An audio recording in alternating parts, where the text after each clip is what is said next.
What's up, my friend? Abby here, and welcome back to Writer's Life Wednesdays, where we come together to help you make your story matter and make your author dreams come true. Today we're talking about what to write about when you have no ideas and no inspiration, and why writing prompts don't help and they don't work.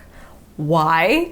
Because they are missing a very important element of story. If you know me, you know what it is: internal conflict. So if you're looking for story ideas and you're Googling around or scrolling through Pinterest trying to find ideas, trying to find some sort of inspiration, and you're looking at writing prompts and none of these writing prompts are working for you, maybe you try writing through a writing prompt and then it falls flat and it falls apart and you're like, why is this not working? Do I just suck at writing? Can I just not do this? Other writers can do this. How come I can't do this? It's not you.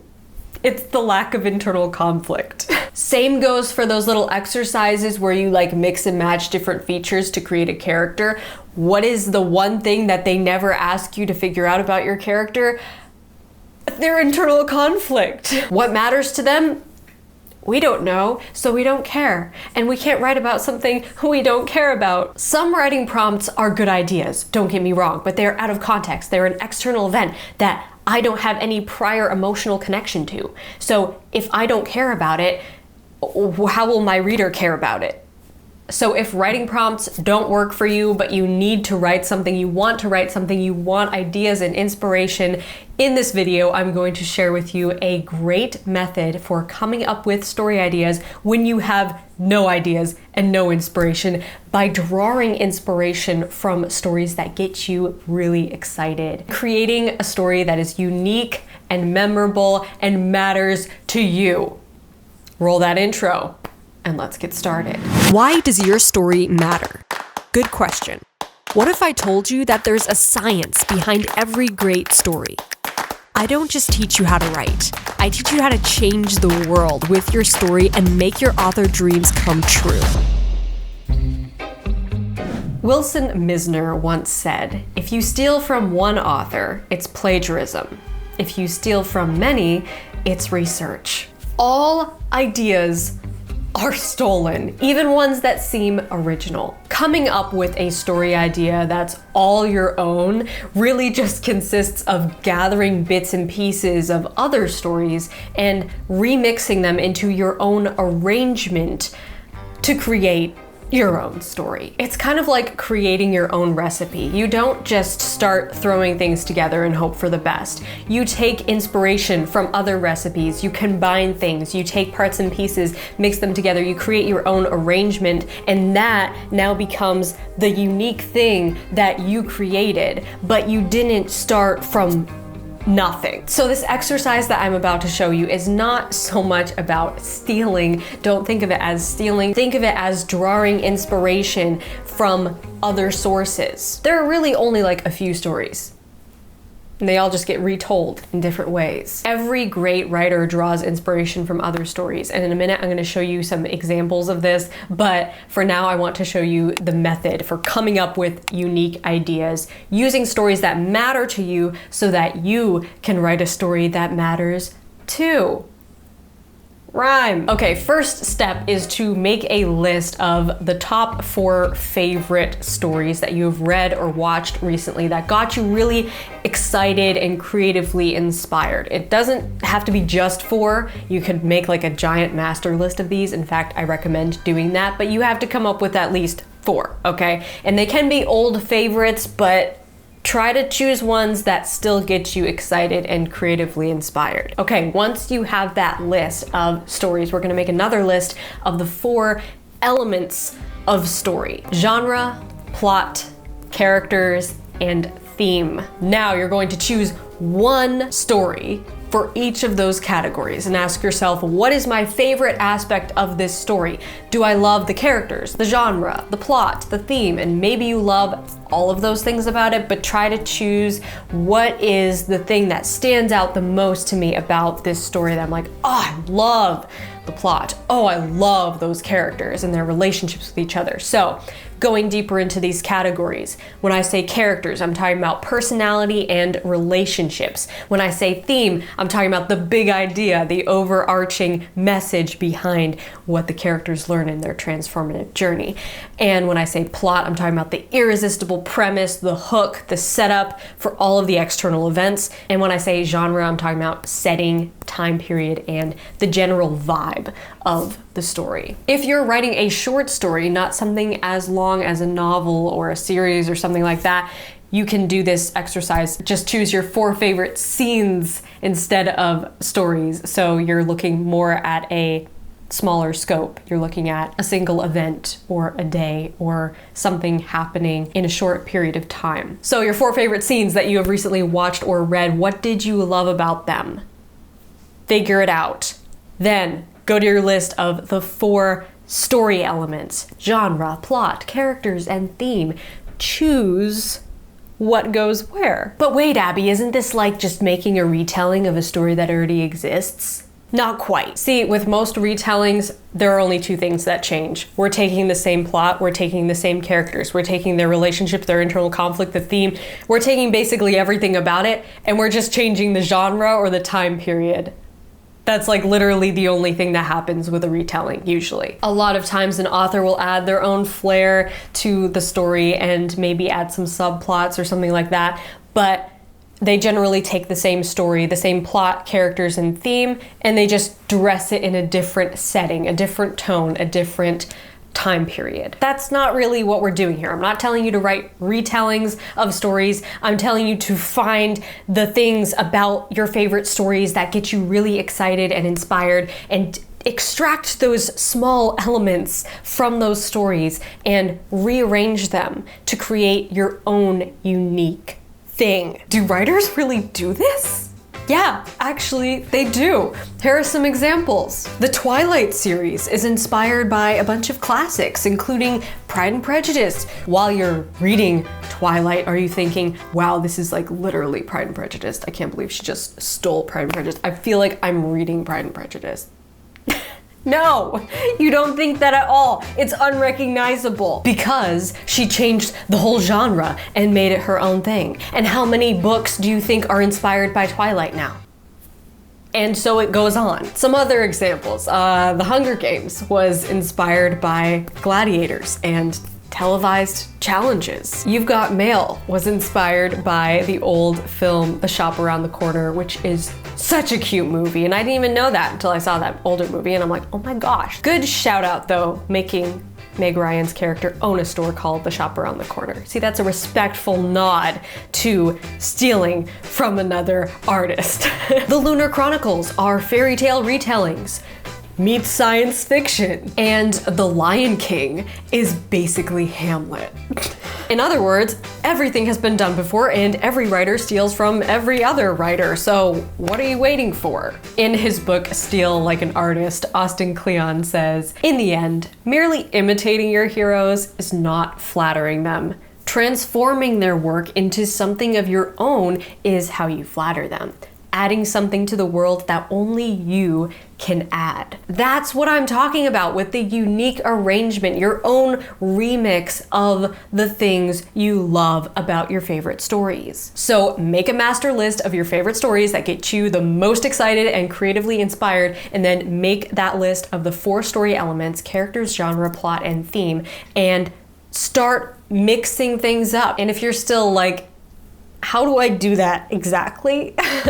Let me show you an example. So I've started making a master list of some of my favorite stories. Genre, oh gosh, there's so many to choose from, so many I love. I'm gonna choose the genre of Downton Abbey. So like early 1900s, posh English society. Plot, let's take something I've seen recently. I'm gonna take the plot of Sabrina. Such a cute movie. Love that premise. And the characters. Let's take the characters from one of my favorites, Poldark. If you guys haven't seen Poldark, you are missing out.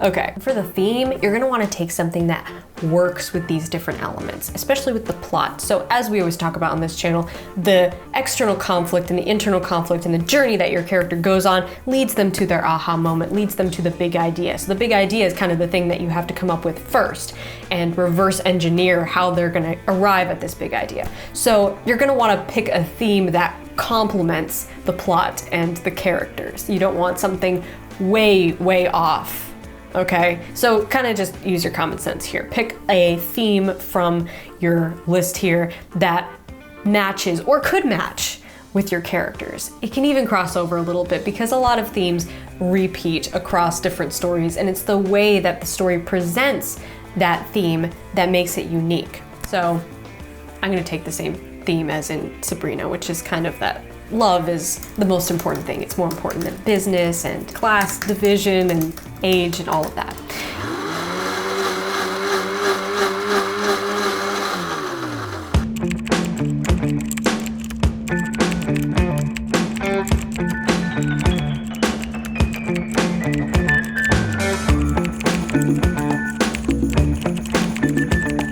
Okay, so now we have a good concept, a concept that I can get excited about because I love Downton Abbey and Sabrina and Poldark. I love all of these stories, they're great. And I can take these different elements and remix them to be something unique. Let's do another one, something kind of different, darker and more mysterious.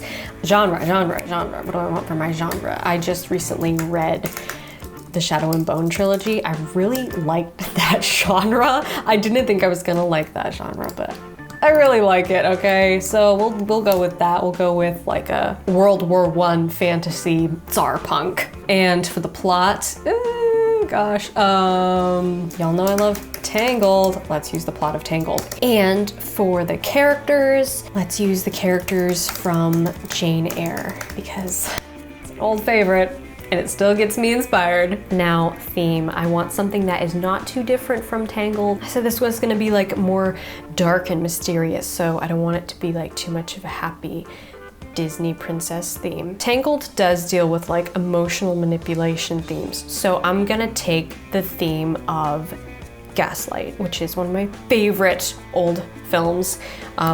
Also Missing Out if you haven't seen that. Ingrid Bergman. Oh, so good. Gaslight, because it's gonna cover some themes of emotional manipulation.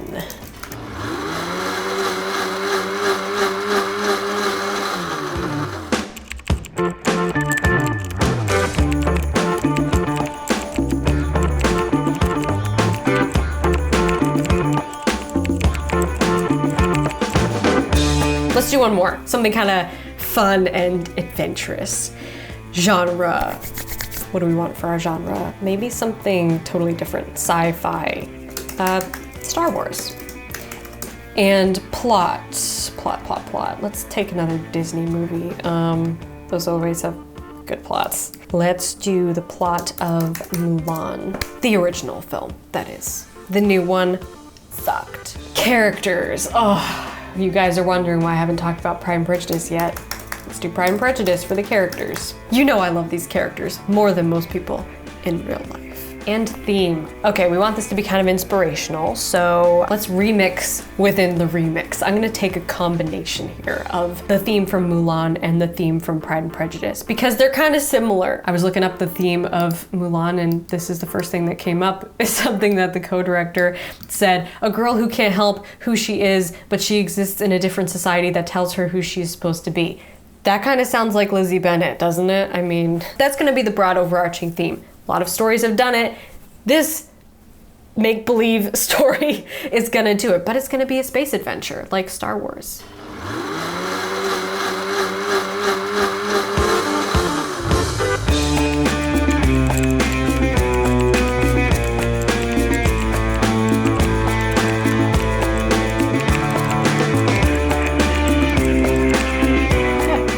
Just came up with that in 2 minutes, and I know it needs more detail, but this is something that you can get excited about because you can take stories that matter to you personally, that you have prior emotional connections with, okay? Like I talked about in the beginning, that's why writing prompts don't work, because you don't care, they're out of context. Who cares? You don't.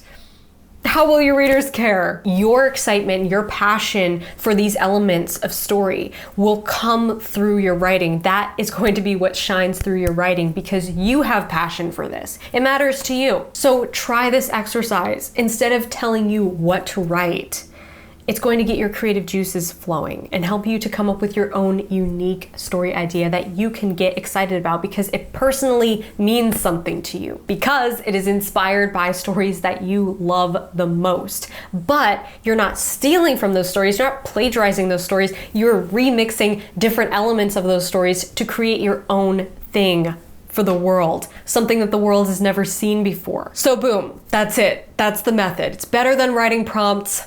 Try it. I'm really excited to see what you guys come up with. So if you want to share, comment below and tell me all about the amazing story smoothie that you create with this writing method. Smash that like button if you liked this video, and be sure to subscribe to this channel if you haven't already, because I post writing videos every single Wednesday and I would love to have you here in the community. Also, be sure to check out my Patreon because that's where we go beyond videos and take storytelling to the next level. The Patreon community is not only the best way to support what I'm doing here on YouTube, but it's also the only way to connect one-on-one with me and get better guidance and advice on your story. So go to patreon.com/AbbyEmmons and check out all the awesome exclusive content I have over there for you. Until next week, my friend, rock on. So this exercise I'm about to show you is all about stealing. That sounds so horrible. It's like a story smoothie. I should call it that, like story smoothie template. Okay, let's make a story smoothie.